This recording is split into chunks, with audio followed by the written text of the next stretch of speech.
நாட்டுக்கோழி சூப்பு எப்படி செய்யலான்னு பார்க்கலாம் வாங்க. ஒரு குக்கரில் நாட்டுக்கோழி அலசி 10 விசில் வர விட்டு எடுத்து வச்சுக்குவோம். ஒரு மிக்சியில்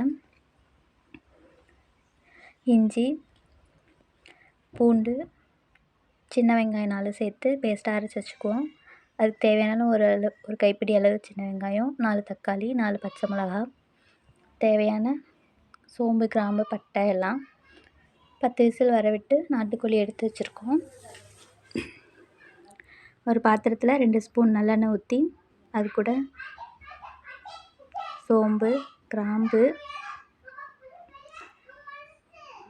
பட்டை,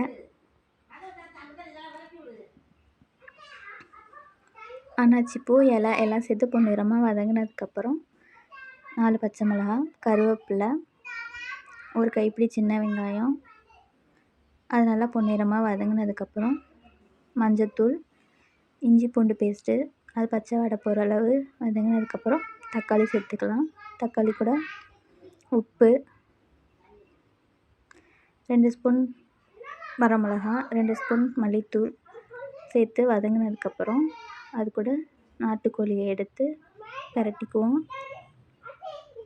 தேவையான அளவு தண்ணி ஊற்றி அதுக்கு தேவையான அளவு உப்பு சேர்த்துக்குவோம். கொதி வந்ததுக்கப்புறம் நம்ம அரைச்சி எடுத்து வச்சுருக்க மிளகுத்தூள், சீரகத்தூள், அது கூட கொதி வந்ததுக்கப்புறம் நல்லெண்ணெய் சேர்த்து இறக்கிட்டோன்னா சுவையான நாட்டுக்கோழி சூப்பு